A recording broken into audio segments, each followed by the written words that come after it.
Yes, it's a more interactive demonstration than normal. It should be fun. Well, I'll show what I got from him and then show you what I used to get it. Yeah. Yeah, and everybody, we're going to start in about 5 minutes, just to let people have time to get here. So, yeah.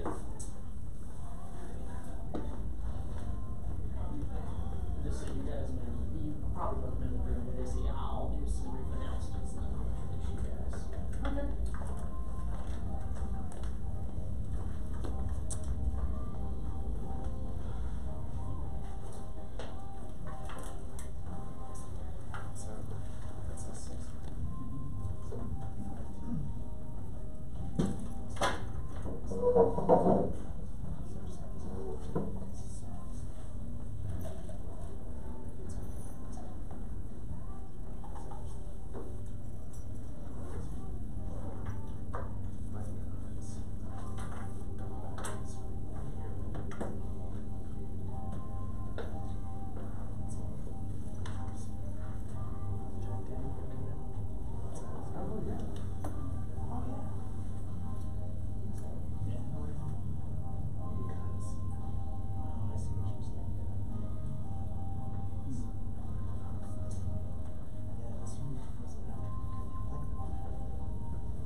Yeah, this is the EFF Austin. Alright, cool.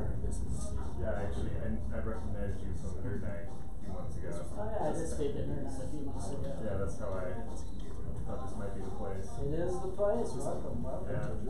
That's the reason I'm here. Well, great. Glad the advertising worked.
Everybody to the monthly EFF Austin meetup. Old faces and new, welcome alike. For those of you who are new here, my name is Kevin Welch. I'm the current president of the board here at EFF Austin. For those of you who are not familiar with us and what we do, we are a closely affiliated affinity group with the Electronic Frontier Foundation based out of San Francisco, the country's preeminent digital civil liberties rights organization, mostly lobbying at the federal level to try to protect things like net neutrality, ending encryption, and just keeping the internet a nice, safe, and free place for all of us. We are the oldest member of what's called the Electronic Frontier Alliance, a ragtag group of works all around the country fighting for these same issues. So this is the part where I do a few brief announcements before I turn things over to our speakers, and once I do the brief announcements, I will briefly turn it over to the community in case there's anything you would like to share with everybody tonight. So things coming up on our slate. So as you know, next month is going to be March, which means South by Southwest. We will not be having a meetup that month because Cat Factory gets taken over by Southwest. That being said, we are going to be having sort of our annual South by Party get together. It's going to be a little lower key than it's been the last 2 years. Not quite an all-out cyberpunk party. I'll get partly to why in a minute. But we're definitely still going to be having a big get-together party at our board member Chris Boyd's house in Travis Heights. Easy biking, lift, or scooter distance from the action, so it should still be quite easy to attend.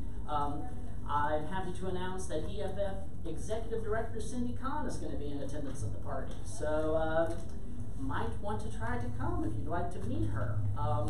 No promises yet, but if schedules align, we might have such guests as Cory Doctorow and Bruce Sterling in attendance. Those are not confirmed, but possible.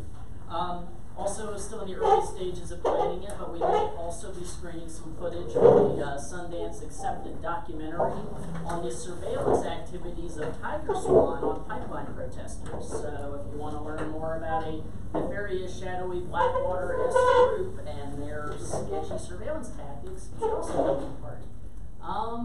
Let's see, what else do we have coming up? And part of why we're not having quite as big a South by event this year is because we are collaborating with alumni of the former AgLab program at UT, formerly directed by the illustrious Sandy Stone. Specifically, we are putting together at the Vortex at the end of June a conference, AgLab 2019, that is going to, basically have a bunch of talks sort of in our wheelhouse. But, it's a little more in the futurist vein as far as the things we do, but it's definitely going to be an interesting time. The Internet Network. They are currently actively looking for a call for proposals.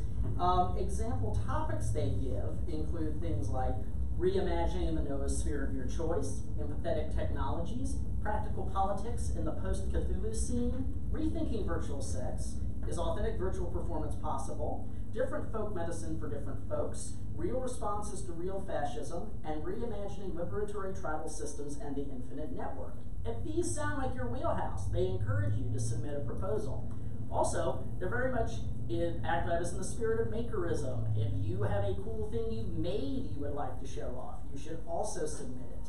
They're also currently actively looking for both attendees to pay for tickets on their Indiegogo campaign, as well as potential corporate or individual sponsorships. So you should go to aglab2019.org to learn more, or get with me and I'm happy to hook you up to the relevant people.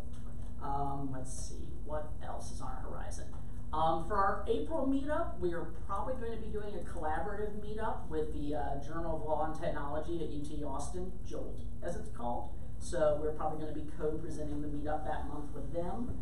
It may be a little more of just kind of a mixer happy-ish hour meetup and less of a lecture like we usually do, but they're an important community ally, really hitting things on the legal side. So we encourage you to attend there if you're more interested in the legal legislative side of what we do. Also to that effect, we are currently, as you all probably know, the 2019 session of the Texas Legislature is in session right now. We are actively involved in tracking various tech-related bills and trying to speak with legislative staffers to give our opinions on said bills. If you would like to get involved with that effort, you should get with me and I will connect you with our Vice President, Alex, who is leading the charge. If you're interested in learning more, you can go to txlege.effaustin.org, where our blogger and reporter David, who is here, has been collecting and writing up on various bills of interest in this space. So you should go there if you want to get more informed about what lawmakers might be passing as far as legislation in the electronic frontier. Let's see, any other things I need to hit? Oh, as always, we are an entirely nonprofit, community-run organization. Donations are always appreciated. These events aren't free, unfortunately. So I'm more than equipped to take both cash or card if you feel like making a donation tonight. I think that is all the things. Yes? Is that a donation to EFF or EFF Austin? It would be specific to EFF Austin, but you're also always welcome to donate to EFF. It's on their website. And if you're shortchanged, we'll always encourage you to donate to them over us. But, if you have enough money to spread around, and believe in what we're doing here for the scene locally, we appreciate your donations as well. And I should add, the South by event, it will be free, but there will be a suggested $20 donation. That donation is going to be a 50-50 profit split, 50% of it to cover our board members' costs for hosting the party, but the other 50% will be a donation direct to EFF. So it is a fundraiser for EFF, so, you'll be supporting that good cause if you come. Let's see, any final things I need to touch on? I think that's all the relevant announcements, so I am going to introduce our speakers here. So, we're doing something, we're trying something new here for the first time. We primarily view ourselves at the end of the day as an educational organization, and to that end, we're trying to basically, with this meetup, offer some practical advice and tools for you to be safe in your online digital environments. So we're presenting this sort of Daxing 101 workshop, and we're lucky to have two speakers and hackers here to walk us through that. We have Faye Archip. She's been involved with Linux from the early 2000s. She's been a Linux system administrator, network administrator, electronic circuit design. She's worked for people like New York Airbreak TDS, Cloudera, Rackspace, and Spectrum. And she also used to run the lights and sound at the Roost Bar music venue up on Wells Branch. And we also have with us AJ Butt. He is a digital marketing, hired gun, media production ninja, and former InfoSec noob. He's worked in a variety of industries ranging from legal organizations to video game publishers to event production and more. And he is also active in our local hacker and information security community, as well as being a rock sport enthusiast. So the two of them are basically going, there's sort of two tacks to the talk tonight. One, they're just going to be going over basic digital security principles to protect your personal information online.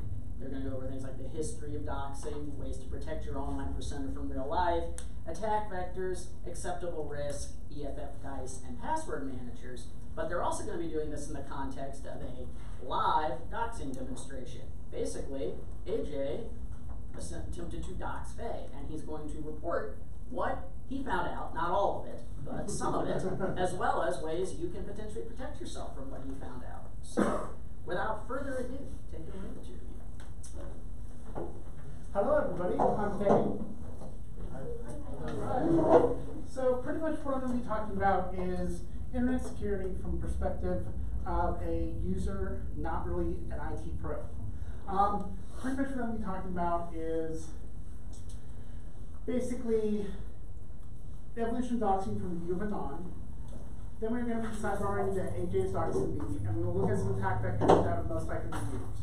And what is acceptable risk and how to protect yourself online. So, going from 4chan, since that's the biggest role of people who will be angry and want to get after your online persona. So, they're hackers on steroids, according to a local Fox News outlet.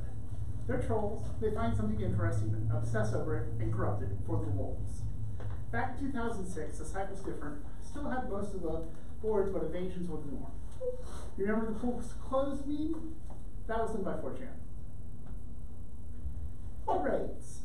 In onset of 2006, we saw the notion of /B being a hub for raids cemented on 4chan. In July 2006, one of /B's fabled moments was when Mons came together to invade Habbo Hotel, dressing up as men in black with afros, forming swastikas to block entry into the pools, leading to the pools closed due to AIDS meme. The popularity of the raid culture would bring forth raids on Hal Turner, Tom Green, Harry Potter fans, and even GameStop. The situation reached its pivot when Fox News creates the legendary report on Anonymous, quoting some of /B's most iconic names such as hackers on steroids and internet hate machine. The boiling point that stopped the raid culture on 4chan was on August 22nd, a splinter group of retards went completely nuts and decided to obliterate 3 sites from the face of the earth, prompting making threads urging /B to start a crusade against fur fags, and /B planned its magnum opus, a series of detailed coordinated raids against the entirety of the furry fandom, including sites like WikiFur, Furfinity, FChan, and various forums. However, the next day, Moot, the administrator, decided to try to shut it down, which backfired, and the mods and anonymous posters were fighting against each other. And then it spiraled off to many other chans like 7chan, 2chan Russian, and 420chan, just to name a few. Most importantly, what you should get from this is anyone can use the anonymous flag. It doesn't have to be anonymous per se on 4chan, it can be anonymous on Twitter. So, with that, the internet hate machine was born.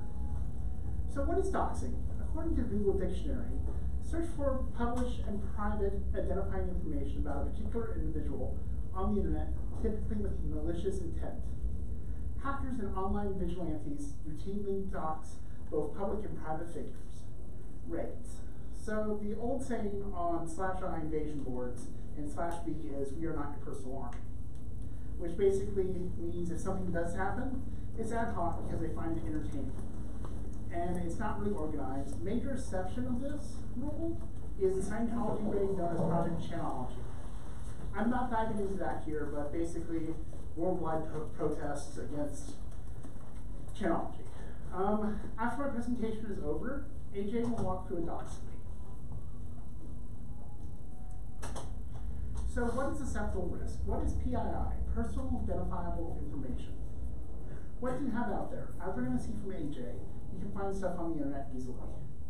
These are attack vectors. If you have your name and addresses out there, you can receive an epic amount of hacking material from the US Postal Service, a bunch of pizza, C9 canes, just to name a few, that can get shipped to your door. The question becomes, how do you compartmentalize your digital persona and your analog one? As it says, we want to separate the online persona from our main one. Let's say I want to be a digital artist and I don't want this to track back to my main persona. I choose this username HackerBuddy14. How do I separate? Well, use a different email for my main one, how.hb14@gmail. Use a strong password for it. We'll discuss this later. And if you have to have a phone number, use a voice over IP service or a second line from your cell phone company.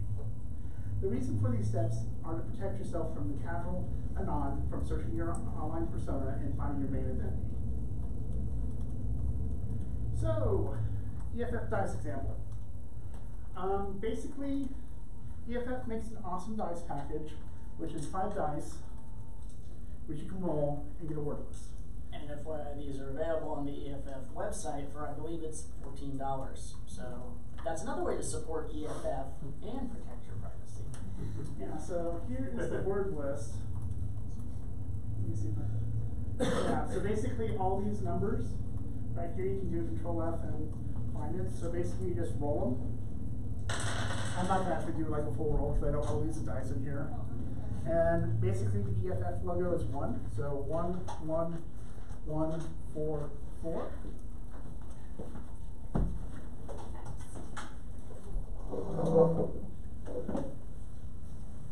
Abstain would be the first word.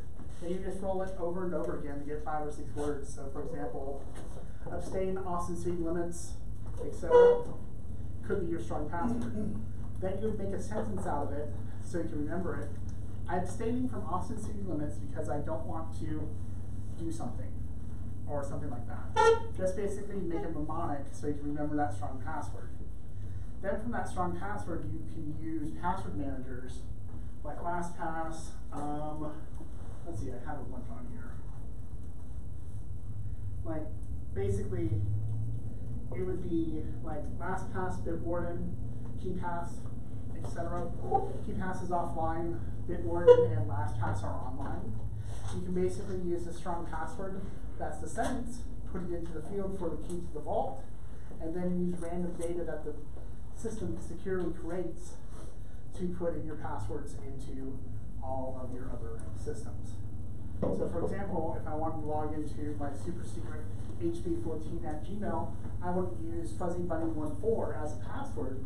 I would use like xkhcd, etc., a bunch of random letters, 32, etc., which would be the password, into there. And then from there, log in and go for that. So that was the high-level overview of how to protect yourself online and why you should be afraid of anonymous. Any questions? Nope, okay.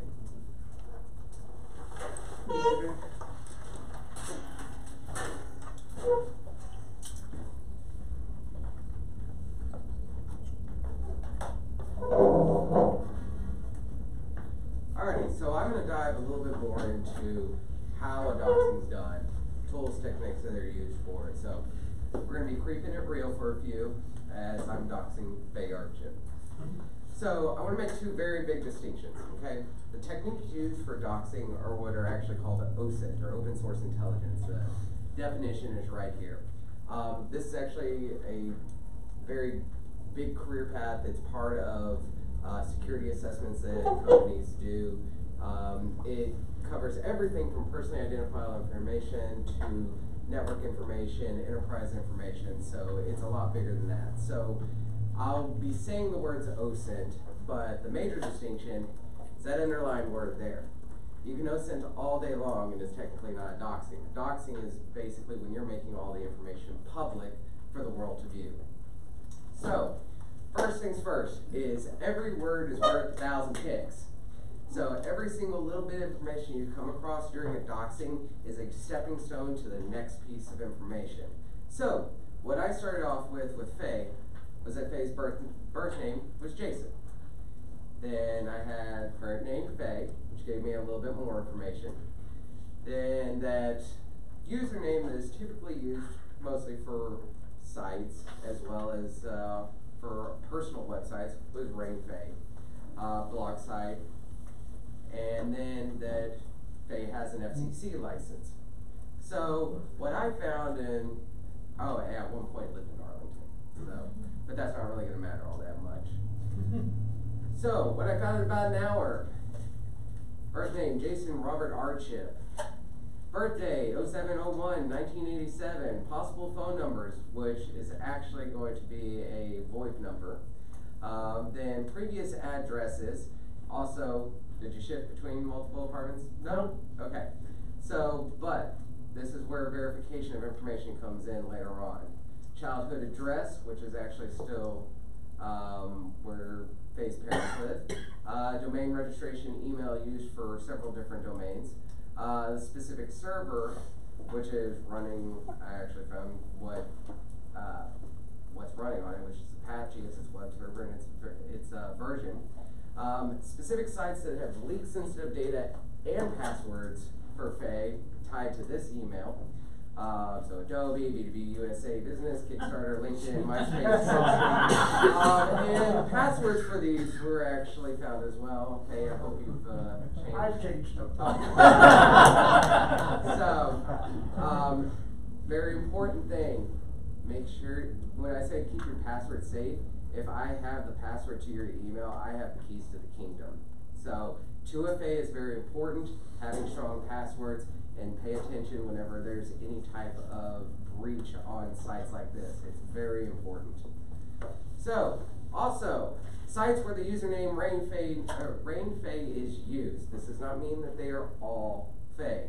These are just the ones. I didn't go through and verify every single one because that would have taken me much longer than an hour. So, digging deeper, here's the information about Dana L. Hardship, his father, mother. That's probably not actually your sister because I went back and verified some of the information. So She is my sister. She is your sister. Some of the information in here is actually tied to your mother. So unless your mother and your sister had the same birthday. But so with that, verifying information, this is when things might, so OSINTing, completely legal. You're using open source, publicly available information. You're not breaking any laws. Things start to get a little bit more gray when you start doing things like verifying information. So if I wanted to verify Faye's current number, I might vish her mother and be like, "Hi there, I'm Derek from DCX Technologies. I'm trying to reach Jason Archip." "Oh, well, he doesn't live here anymore. This is his mother." "Oh, I'm terribly sorry. I was calling to get a reference because we had gotten a referral from one of our contacts over at HostGator that he was a good administrator, and we're looking to engage him for a 6-month contract engagement. Do you happen to have updated information?" Boom, and then I just verified a phone number, because every mother wants to make sure that their child is going to be successful at making a whole bunch of money with a very substantial benefits package. That's enough bait to get verified information. Also, if your email is already compromised, then I can kind of just go in there. So tools of the trade. So for broke, these are your simple, most baseline tools. And they're going to be the most difficult to use, and everybody knows about them. Google. So really, that's just grazing the surface. You're just scratching the very surface. But you can kind of find a few little bits and pieces, you know, those one little words are going to be stepping stones to your next piece of information. So, and this is especially important if your target has not taken any privacy steps whatsoever and is just throwing all their information out there into the digital void. So, if you're going to do this, use Google Dorks. Helps out a lot. So you can do exact match and or operators, as well as doing synonyms, exclusions, specific sites, and then my favorite, which is file types. Because with one little search, I can do Jason Archip, file type PDF. First thing that comes up is a resume. The resume actually has your address on it and your contact information. So don't put your resume, don't put your address or your personal phone number or your personal email. Have a work email. Helps out. We'll get to compartmentalization later. So, social media native search. about the same chance as using Google nowadays. So you can find relatives, locations, groups, anything else to start verifying other information that you find out about your target. Like I said, it's little piece by little piece. You're building up the doxing one brick at a time. So it's increasingly harder with people actually paying attention to those privacy setting warnings that keep popping up like, hey, check your privacy settings. But still, you make mixed steps. As an investigator, it's also getting more difficult. LinkedIn will tell somebody that you've looked at their profile. You can do it in private mode, but if you've forgotten to do that, it's a little bit harder, so you can kind of give yourself away. Establishing a new fake Facebook profile to get an API key that you're going to be using for a tool now requires a face picture for your profile registration. I started a new one, another fake one, and we're actually going to see whether their facial recognition AI can pick up on an AI-generated human face. I kind of want to see how this is going to Use that super photorealistic one and Yep. look in the eyes. I look like, as far as they're concerned, I look like a celebrity on the red carpet in a tuxedo. That person does not exist at all. So, next tools of the trade is, whoa, you're going a bit higher up. Public records, treasure trove of information, and it's all official. But it's governmental institutions, so the search interfaces suck. And so sometimes you'll only get a minimal amount of information. Finding the right site is very, very tiresome. Sometimes you'll have to do a FOIA request for some things, and governmental workers don't want to have to deal with FOIA requests, so they never do their trainings. But it is still good to kind of use governmental sites. Let's say that you LLC yourself to do your business. So you've taken the legal advice and protected yourself. Let's say that Faye had an LLC for doing lighting design, just in case somebody tries to say, oh, you put this light here and that was a bad rigging spot and it fell and hurt somebody. If you LLC, then you're not personally liable. Problem is, if you put your principal address on your LLC registration as your home address, those are public records. The Secretary of State has those and are completely publicly available. Next, background record databases. These are pretty good. This is like Intellus, all the ones where they're going to want to charge you. So search interfaces are better, return info is better. Like I said, a lot of them have paywalls, so if you want a lot of the deep, dirty details, you're going to have to pay for it. You still have to verify what's actually new and what's actually old. You can also do who's and domain records. These are really fun for finding out a whole bunch of like old stuff. It's the dumpster diving of OSINT at times. You can find forgotten digital waste from a time where privacy concerns weren't as high. Oh, the old days of Web 2.0, where you actually registered your domain yourself with a register with your name and your email, and guess what? That's tied to you, who is domain. So, but not a lot of new information. So most of the domains now are registered by proxy, so if you're using Google Domains, GoDaddy, anything like that, it's getting registered by a proxy and your information's not on there. So, but if you want to find out which site to manually search, there's this nice little tool called OSINT Framework. So you can choose specifically what piece of information you want, and then drill down further and further until you find exactly which search site is going to help you find that information. If you'd like to bookmark it, go ahead and scan that QR code right there. I'll give you a second. Yeah. Of course, now I'm like, oh, maybe there's a virus embedded in that. No, that's not going to do that here. But next tools is the bespoke. So first one is Maltego. I love using this tool. So it's both the framework and the search tool. When you have to organize tons of information, let's say that you're collecting all those little bricks and you want to start tying them together and work from different connections and different points of data, you can actually code other search tools as plugins into it. So if you have other tools, you can then incorporate it into this one framework. If you run Kali Linux, totally included in it. You don't have to do jack shit to have it on there. But it's also available for other distros as well as Windows and Mac. So the thing is that it has a bit of a learning curve. So you'll have to run through some tutorials, watch some videos, kind of learn how to use it.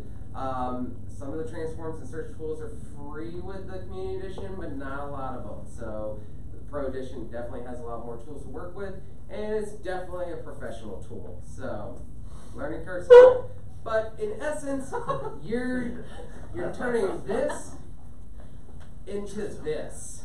So it's basically creating your nice little yarn wall of connections in a digital space. So here's where you can download Maltego for any of the platforms. Now, my favorite is open source scripts. So simple, really effective, and automates a lot of the grunt work. So including image geolocation data, facial recognition search of social media sites. They're all free on GitHub, so you don't have to pay anything for them. You can alter the code, customize it, and do whatever you want. If you know Python or Ruby, it happens to be what they coded it in. There's almost always a script for what you want. But obviously, changes to APIs can make the script not work until an update, which happened on January 28th of this year for one of my favorite scripts. Yeah, thanks, have I been pwned. You need to have some baseline coding skills to alter it, or knowledge of how to work with scripts. Like I said, most are Python. If you don't know a language, start with Python. It's super approachable, and a lot of stuff's written in it. And working with scripts in Windows sucks, because then you have to set up paths, and it's just a pain in the ass. So best learn Linux. So my favorite is Skip Tracer. Well, was until they kind of changed it up a bit, and have I been pwned and changed their API. So these are all the different ways that you can search for somebody. Any argument you put in there. Next is Harvester. I like this one a lot because this one will give you a whole bunch of information about the domain. So let's just I have up there endofanet.com, which is Faye's website, and it pumps out the IP addresses as well as any of the subdomains associated with it. So you can kind of go back through and see if there's any of that digital trash left over. Another one I like to use is namecheck.sh. Or it's just shell script. So it just ties into namecheck. It will give you any of the used or unused names for social media sites for a username that you give there. So now, let's break this down a little bit. So the people who would be doing a doxing, you have your Creep Pro versus your Creep Lite. So for your Creep Pro, they're going to work for profit sometime. It's their actual job. Either they're investigators, security recon, reporters, or they're looking for profitable info. They're fraudsters, scammers, anyone who's looking to profit off of your personal information. They're much more highly skilled. Okay, they're gonna be able to find you no matter what. With enough time, enough effort, they will find what they want. Luckily, they only care about what they want. They're less likely to air any of your dirty laundry because they haven't seen it. They really just don't care. Unless, of course, the job is to air your dirty laundry and they're looking to, smudge your name if you're like a politician, if you're a high-level CEO, something like that. And they'll only devote enough time to make it profitable, and most won't take the time to even remember you after it's done. So, now, your Creep Lite. This is where things kind of actually get a little bit more scary, we'll say. Working from a place of passion, so someone you slighted or pissed off, someone who has with a voyeuristic or sadistic kick, or in the sense of raids, that's what is the worst case scenario, because now you have one who's now started the fire for the other one. So skill levels will vary. Some are pro, others will sit there and bang their head against Google and not realize that there are a whole bunch of other tools that they can use. They will air your dirty laundry because you've slighted them. So they're going to try and do as much damage as they can. Passion's a much higher motivator for that. So long-term harassment and stalking, not out of the realm, because it's not like the paycheck stops and so they stop. So is there any hope for this? Here's my tips. Compartmentalize. Faye said this. Have separate emails for separate things.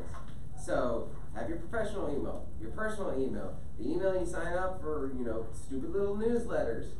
Compartmentalize it all, because then it's much harder to find the full picture, okay? What you're wanting to do is build up walls and build a maze to the information. Make it difficult, because if it's harder for me or somebody else to get to it, I will tire out and stop caring. So, use different passwords. Don't use the same password. Obviously, like Faith said, password manager, randomize.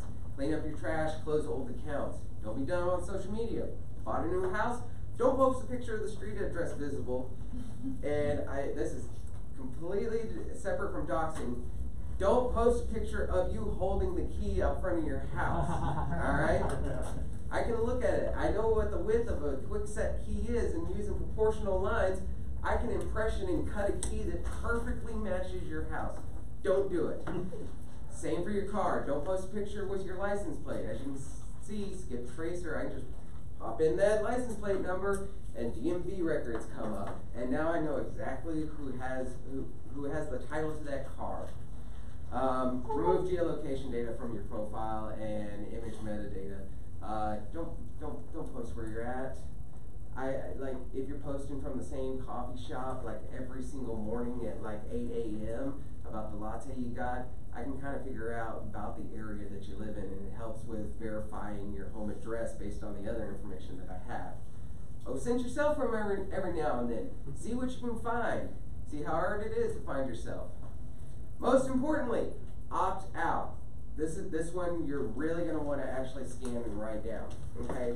This is a pastement I put up. It has a bunch of links to record databases, including their opt-out process, and the link to opt out of it and have your information removed from those databases. Okay, this is probably your best tool for not getting doxxed, is doing this right here. Some of them are lengthy, I will tell you. Some of them you'll have to mail something in, or fax it, or like prove your identity. Yeah. Can you read that short hash at the end of that? Yeah. So don't you usually have to provide more information in order to opt out? Like, how does it work? What if you actually provide information some you don't have? of them are just an email. Some of them you have to provide an ID to prove your identity to remove it. So, if you need that hash, lowercase I, capital N, as in November, lowercase c, F, capital E, as in echo, 4, lowercase u, lowercase r. Thank you. Yeah, no problem. How can you trust that the information you're going to send to them, they're not just going to put it into like yet another database? Well, you have to search for it anyways. You're going to see the information they have anyway. So, But don't I we mean, have it's like already out there. If the information's already there, you're only giving them what they already know. So there's a chance they'll remove it. Well, but presumably you would have one that have like fax them like your driver license, right? So they probably wouldn't have your driver license yet. In general, these databases fall into the Creep Pro category, and so they generally like have to operate within. Yeah. I mean, sure, you know, there's always the issue of, oh, I claimed I took you off, but they didn't really. But the thing is that if you ask to be taken off and then they don't, it's opening themselves up to class action lawsuits, so they have an incentive to take you off if they don't want to lose a bunch of money someday. Speaking of class actions, Faye, how'd the class action that you signed up for with the EFF go? Alright, now, here's the fun part. If you want to become a creep for good, okay, there's an organization called Trace Labs. They're a nonprofit organization that helps train in OSINT, as well as working towards reunifying missing persons. So what they do is they have a bunch of resources, including books, videos on how to do OSINT properly, and they work on real missing persons cases, and then the evidence that they gather they hand over to investigators working the missing persons case. So it's basically totally legal doxing right here. That you can train up and learn how to do. You do have the membership does require an approval process. It's really easy. You just give them an email address, tell them why you want to do it, or like whether you're a student or anything like that. But it's really cool. So if you wanted to do that, it's tracelabs.org. And that's all I have. Anybody have any questions? Do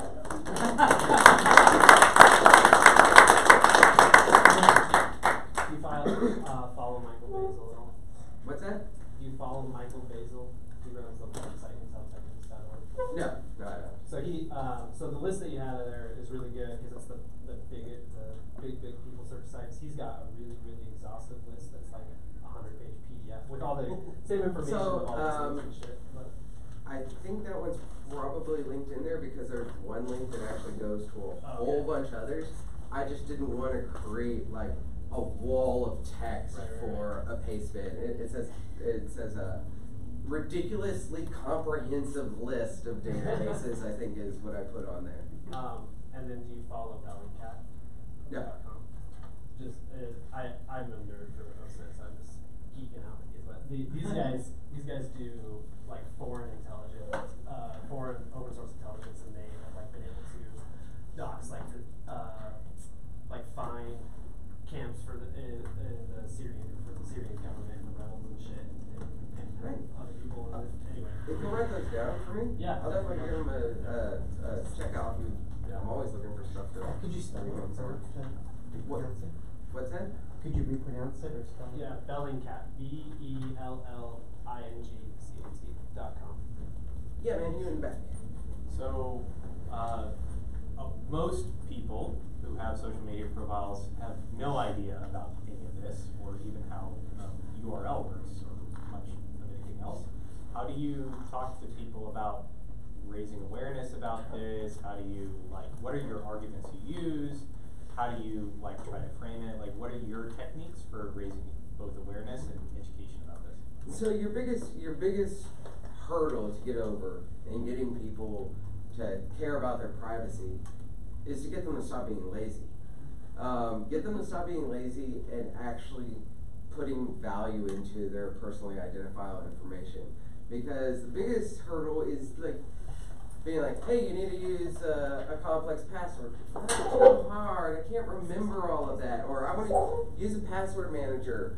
You mean I have to have another app to take care of it and have all of my complex passwords?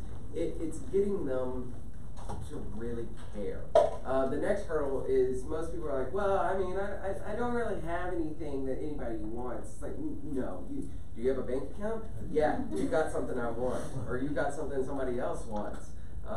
So that's really the biggest one for it.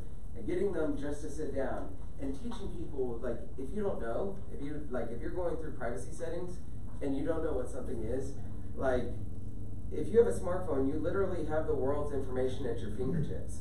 Just Google it, start learning, and make yourself better.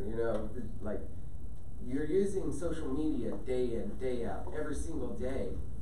You should probably start learning how it works. This is in the same way that you learn how to, put gas in the car, or change oil, or sew a button, or iron a shirt. These things that you do every single day, but you don't put in the time to learn the software or even just Google a term. So that's typically kind of how I approach it. Is it always successful? No. Some people are just not going to care one way or the other, but at least you can try it. Will you put your slides online later? Yeah. Yeah, and actually, EFF Boston, we have a resources page on our website. If you provide me with an AJ, I can share them. Yeah, I'll shoot you a link. They're on.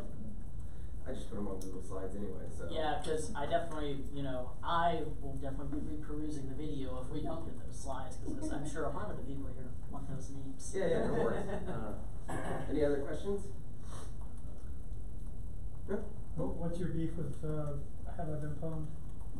So, my beef with Have I Been Pwned is that they changed the allowable user agents on their API so that you can no longer have a user agent that is a browser.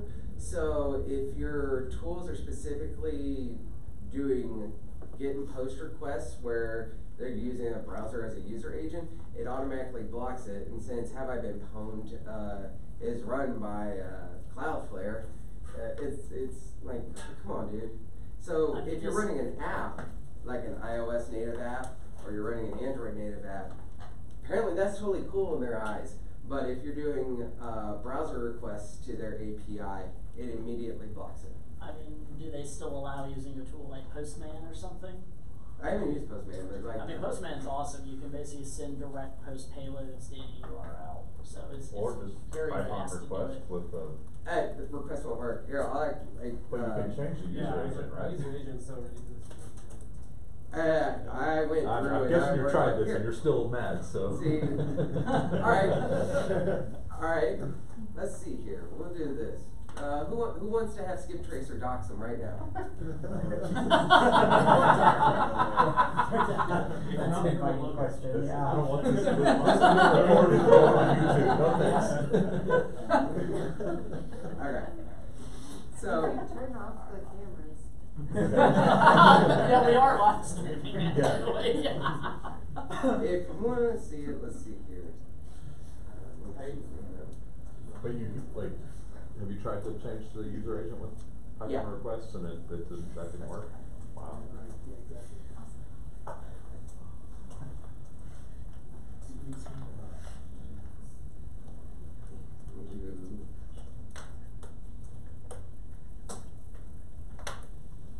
So going through Skip Tracer, it's actually using the Python request and using scraper for it, and user agent is set to. I've actually gone through this before, and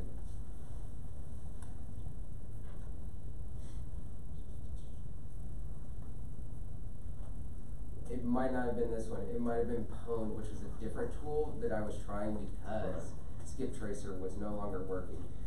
Basically, anything that's actually using CF Scrape or Cloudflare Scrape is getting blocked. So if you're using the CF Scrape module, you're not getting through. So, is there anything that somebody like us can do for family members who are too lazy? Like, is there anything we can do by proxy, basically, to like help protect them? Just because you're like, oh, I'll do it for you. But And I guess by extension, you're touching on the eternal struggle I have with my mother. So, from personal experience, no, but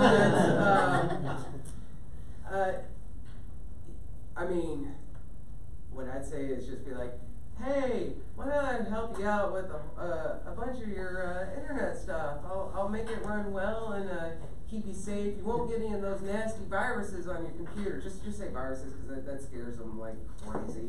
Don't say malware; they have no idea what that is. But from personal experience, be prepared to be a lifelong service membership that you are offering them. So,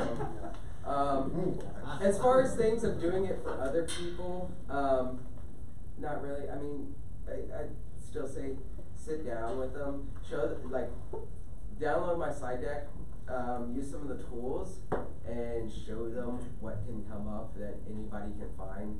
I guess best policy is a scared safe policy. Just scare them to the point where they're like, okay, I'll do what you say. So, out of, I guess sort of branching out that question, anything we can personally do if we have, like, say, a family member who's being a security vulnerability for us due to their bad practices? Like, people are doxing them and it's then revealing our information in the crossfire. Use the opt-out form first. Remove them as family members from social media. I actually have 2 Facebook accounts. One that's family, one that's personal. I only ever posted to one of them, so I never friend family on my real accounts on social media. They know that is a policy because they are kind of a privacy and security vulnerability. So Also, not being the one with the Hispanic mother, that's you like to use empathy, and I like to find a mediator. So like, my mom might get really flustered with me, but have a better time with somebody else. Or like, if it's your coworker being like, oh my god, I don't want to unlock your computer again. That doesn't ever work. You guys know this. So it's kind of the same with family. So find a mediator, find a tech friend, dox him. So I think in order was you and then you. That is a really interesting point though. I think it's helpful for folks like your mom or other folks to help them expand the ethical sphere, to understand it's not just about protecting their own privacy, but they're also loving their neighbor by protecting that of people close to them. And this is a way of showing them love and taking care of them so that they have, this is something positive they can do for other people. I mean, at the very least, educate them that those memes that say your whatever name is your favorite pet in the street you grew up on. Go. What? Before I do want to throw one caveat. If you are going to scare them, also tell them about scareware so that they're not in this state of, oh, everything's, this pop-up, I got a virus, I gotta call this number, and they want my credit card number, Educate them on that too, just so that after you've scared them, you can be like, don't get scared by anything else except for me. My question is, how valuable is security to obscurity in the sense of like you were saying, you have 2 Facebook accounts.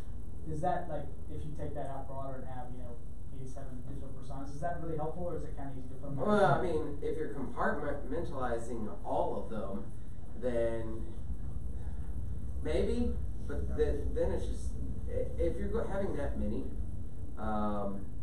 it'll start getting a lot easier to tell which one's going to be the real one, depending on like what you post. But that's hard to compartmentalize. That really won't help you much. Most of mine, for having the multiple Facebook accounts, was just so that I could keep my parents away from all the real information that I post. It was a lot easier whenever you didn't have to have a real name for Facebook accounts. It made a lot more sense then, not so much now. And I mean, I guess I will say a little bit from my own personal experience trying to find information online. I will say in my experience, the #1 defense is just don't have many online accounts. Those people are the most annoying to find out anything about. Like if the person doesn't have a Facebook, doesn't have a Twitter, it makes it noticeably harder.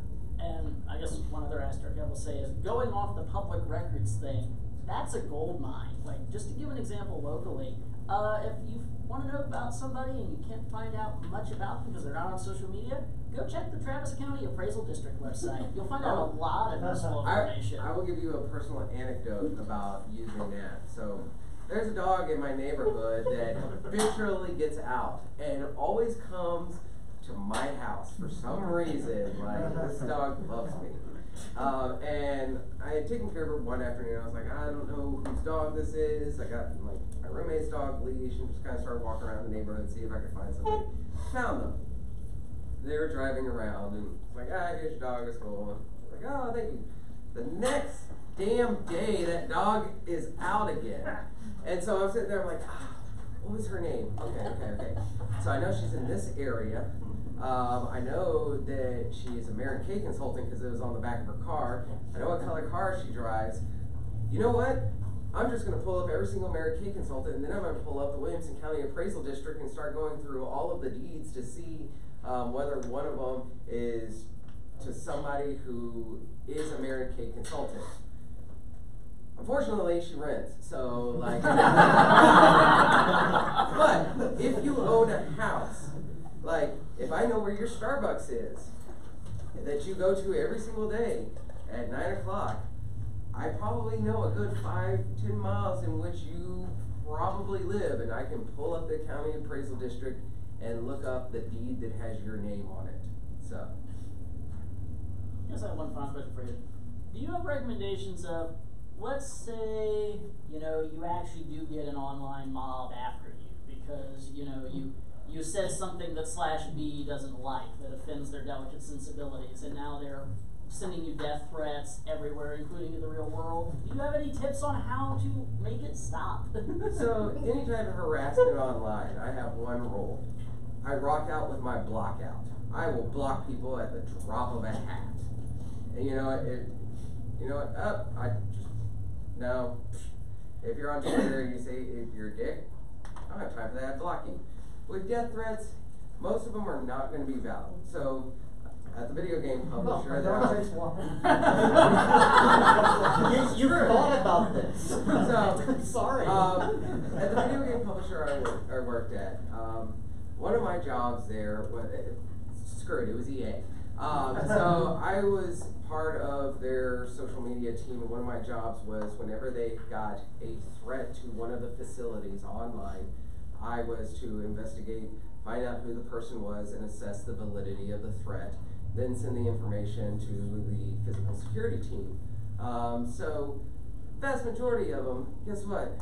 They're not going to drive 500 miles to carry it out. Either they don't have the funds to, either it's so low, like they're just screaming into the digital void.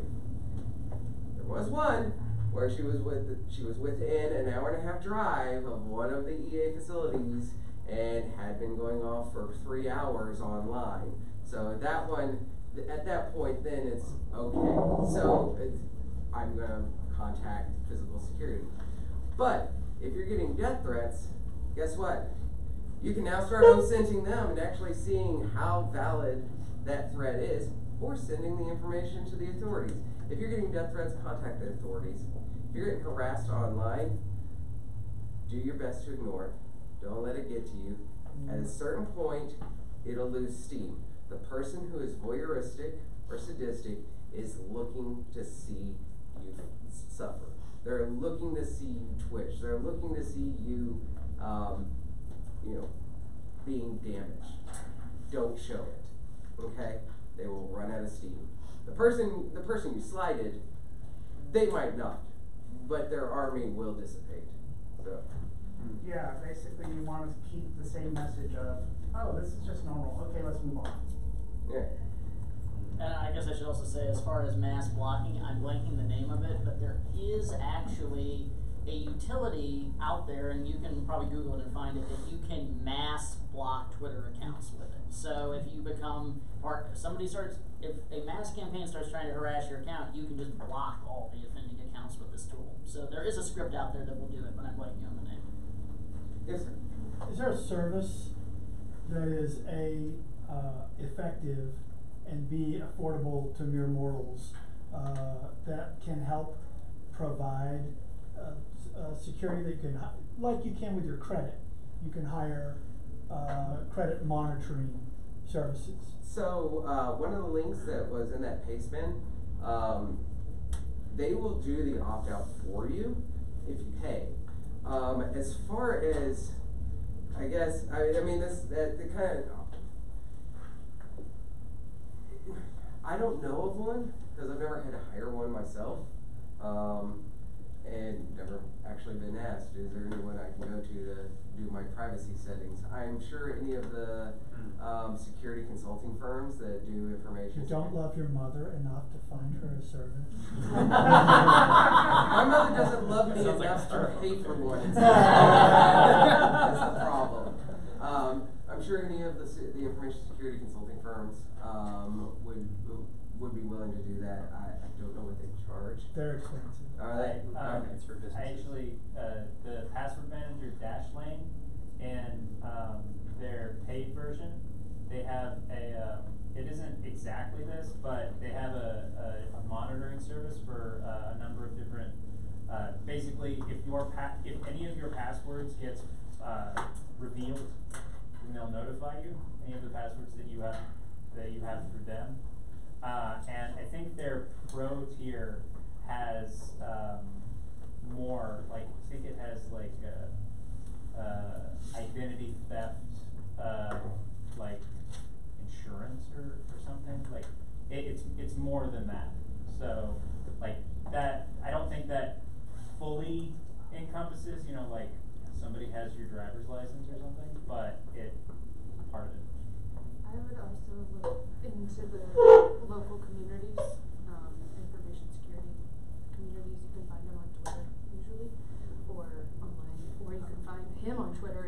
hey, I need an actual link to somebody in this place. And I guess I'd just like to throw out there that if any of you, need help, like doing a digital security audit, you're always welcome to contact anybody at EFF Austin. If one of us can't directly help you, we can certainly hook you up with people like AJ who could help you.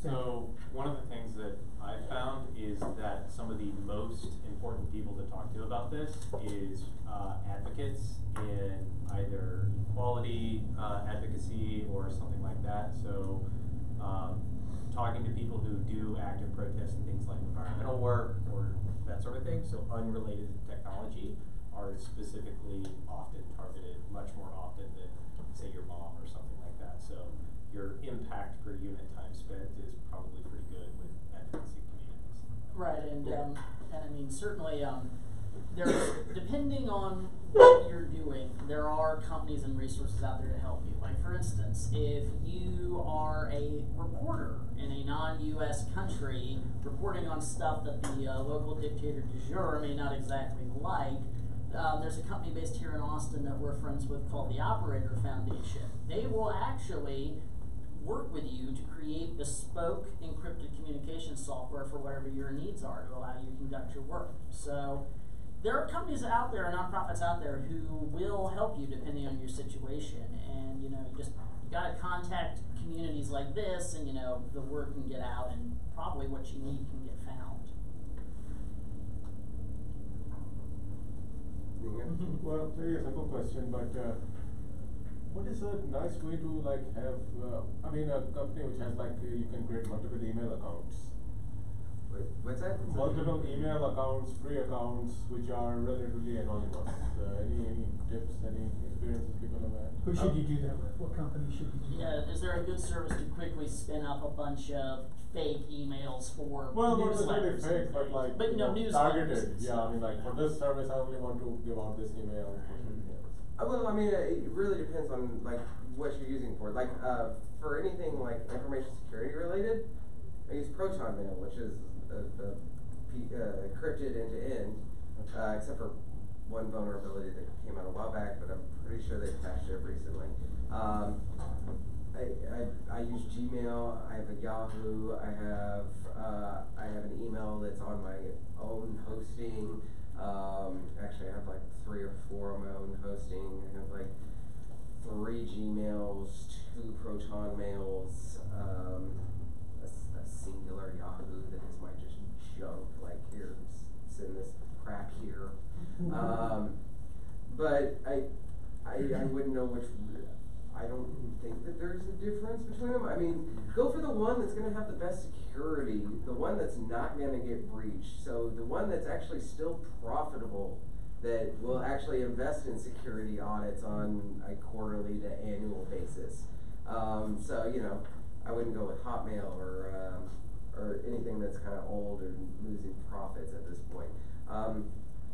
As much as Google sucks for privacy, it's kind of nice having the 2FA at a time, because if my password did get out on a pay spin and somebody did try and get into my Gmail to get more information, guess what? It comes right to my phone and tells me, hey, is this you trying to access your Gmail? I'd be like, nope. And boom. The whole irony with working with Google is actually they're pretty good about your privacy with everybody but them. Yeah. Don't get me wrong. Google looks at a lot of stuff, but they do have a couple of things that are cool. So. Your favorite 2FA? What's that? Well, are some 2FAs unwise? I don't know any that are unwise. If I had to suggest one, I'd probably say go with Duo for 2FA. Mostly because I kind of root for the hometown a little bit, and I know a bunch of people work with Duos. I've used one called Authy, AUTHY. It's worked reasonably well for me. Careful with Authy. Oh, really? Why? Because it works on multiple devices, which is very convenient, but that also means if someone grabs your phone through SIM hijacking, they just launch that Authy on their phone. Well, that's a great tip. Now I know that. I saw. So public government information. Is there really much you can do about that? Like you're starting a business, getting an FCC license? No. Not unless you wanna lie to the government and falsify data. Or what about like the PO box? Is that helpful? Like when they make you put an address in if you had a PO box? A PO box would help you out. Yeah.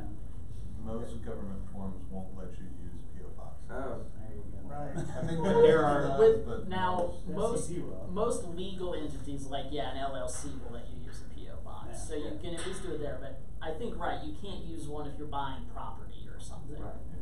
Right. But so if you're buying company as a business owner, so there are registration services. So like if you form a corporation in Delaware, right, you have to have a legal address in Delaware, and there's like a service that you pay like $79 a year or something like that, and it will put the address as their address, and they have like thousands of companies hosted at that address. Right, So and I mean it's a system. It's totally like a racket. But And if you wanted to do if you really wanted to get crazy and do the additional overhead, you could always buy property through your LLC, so Or a trust. Right. And then resell it as like Netflix accounts because they're checking on your IP attached to a house. Oh no, now we've done it. I was just curious about what you were using to generate AI profile pictures. Oh, I just pulled one off the internet. I mean, I wanted to see at least if they do a reverse image search. I mean, if they do that, then they're gonna be like, oh no, this is not personal. I don't know if they've yet open sourced that tool that was making the rounds that made all those scarily realistic pictures. It'll probably get leaked at some point, the source code for it, and you can play around with it. Anybody else? All right. Well, thank you. Usually after the meetup, we go hang out at Firehouse Hospital Lounge, have a few drinks and chat. So for those of you who can stick around, I encourage you to join us. Otherwise, we'll see you all at the South Bay. Thank you all. And everybody, you can, if you parked in the garage, you can get your parking validated at the front desk. It'll get it down to $7. You need to leave before 10 p.m.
I learned about it on the Michael Biddell podcast.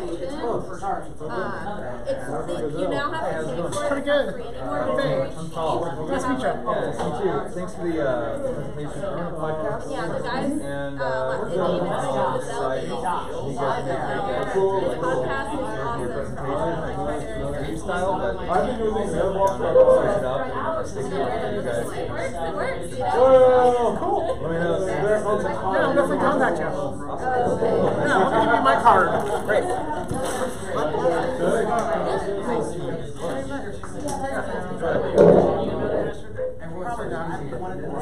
All right, awesome. So you said David, and yeah, we'll be Oh, I mean, South by yeah. Friday, so you definitely come. You get to meet Cindy Collins. Good, you? Thank you. All right. I've not been doing What that do you yet. think? You can always check the live stream if you want to hear the Good videos, job. but Thanks. no, I usually just do those off the cuff, but I can, you know, I wherever you think convenient. Yeah, I was just wondering. So yeah, I logged into my VPN while you were talking about my resume and deleted it.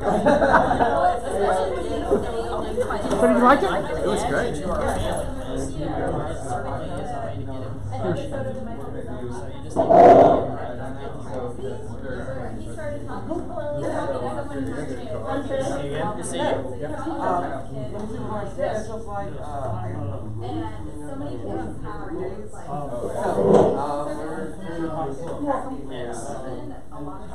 But yeah, it's ongoing, so. Yeah, I'll check it out. Cool.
There's a bunch of stuff that they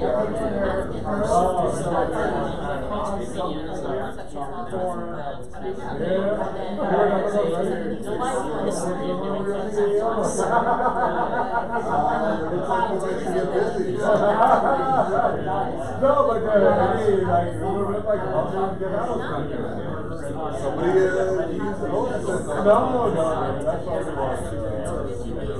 I mean, I remember that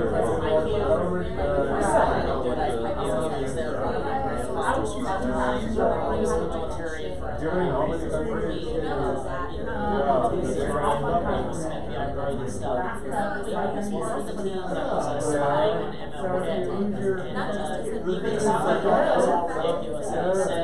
I don't understand what the applications on his life is.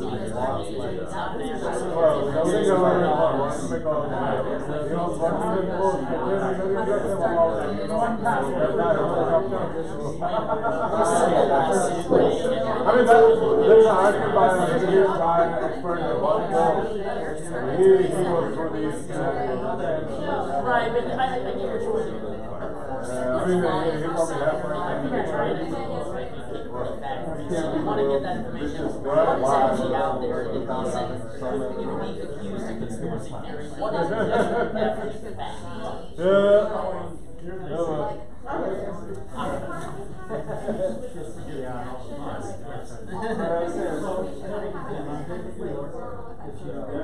Email me and I will be happy to hook you up. Awesome, man. Yeah, feel free to join us for drinks if you want. We're all gonna go. Oh, is that where you're headed now? Yeah. Oh. Yeah, we're all gonna go to the firehouse for some drinks. So you're welcome to join us. Well, we haven't made dinner yet, so I don't know if it probably. I won't take offense. Just extending the invitation. But pleasure to meet you, and I wish you much luck. And please do email me. And so you're talking about how there's some people that like just not gonna we're all gonna call it. Alright, great. I got it. Great to see you, man. And yeah, like the story that you just told me, like she told me like the whole vulnerable details and everything of her story, and I was like, I don't know if my share this at work, but I think you can condense it into like, you know, really quick, like brief version of your while story ago, that you're I read comfortable this sharing. Right. Like, I think It's a learning the curve. people that will Right. learn from that, like, will learn from that. And so, like, if you and could it was share to the that, IT security and club, thinking and about it got the same way that permission you from think a about, student like, to dox her. ending abortion And stigma, dox the like, hell out of her, dude. We found, it was so much fun, cause she was a super easy target, cause she had geolocation on all of her tweets. Right. So we were actually able to map where all of her classes were. Right. Oh my God. And where her dorm was, where her parents lived, and then we were able to verify that, and we were actually, the coolest thing that we were able to do was crack one of her passwords that was on Have I Been Pwned. Oh, shit. And she had reused it a lot of places, and we were able to log it. Yeah, I think that's pretty dramatic. I think it's compelling. Yeah. So, yeah, do you have a card? Yeah, I do actually, yeah. Let's trade cards. I probably have one of mine, but I'll give you another. But let's talk about it. Let's talk over like a drink, and we can like, maybe you can help me like plan the episode. Yeah, for sure. That'd be good. And then if you're ever looking to do an episode on just like transparency or anything like that, I don't know if you remember, but I run the website Mormon Leaks. Right. So I'd be happy to talk on something like that. Tell me a little bit more about like what you're doing. Yeah, so we're moving away from the name Mormon Leaks, and so we established the Truth and Transparency Foundation when we launched a sister website called Faith Leaks, and originally that was just meant to be the organization. Oh, are you following this whole like Baptist church thing too? Mm-hmm. Yeah. Yeah. So we started Mormon Leaks. We had a lot of success with it. Then we got a lot of demand to start a more generalized one for all religions. So we started Faith Leaks, and we organized the Truth and Transparency Foundation just to be a 501c3 tax deductible donations. Yeah. And originally we were just putting documents out and letting them speak for themselves, and then letting the media report on the documents, right? So we would get a document, be like, here it is, this is what it says. And the media, if they found it interesting, or the public, so you do like they would take press it. release out. Exactly. Yeah, it was just press releases. Now we've gone from that to being we're a nonprofit newsroom. We're doing the investigative around the documents now. Okay. So, like we our biggest one that we released 2 weeks ago. Well, not one of our biggest ones. Well, was, the question I would put to you is like, what would you want to teach the public about? I mean, I just threw the idea out there. I don't know if it doesn't fit with your podcast. No. I think there is, but like, what? The biggest motivator for me is the importance of transparency, and whether it's in religion, whether it's in government, whether it's a public company or any company, right? Like just the importance of transparency and how it benefits everybody. Yeah. Both the powerful and the marginalized, right? I'm thinking you might be good as a panelist. Yeah. If you had like a privacy panel, privacy. or Fine, good. yeah.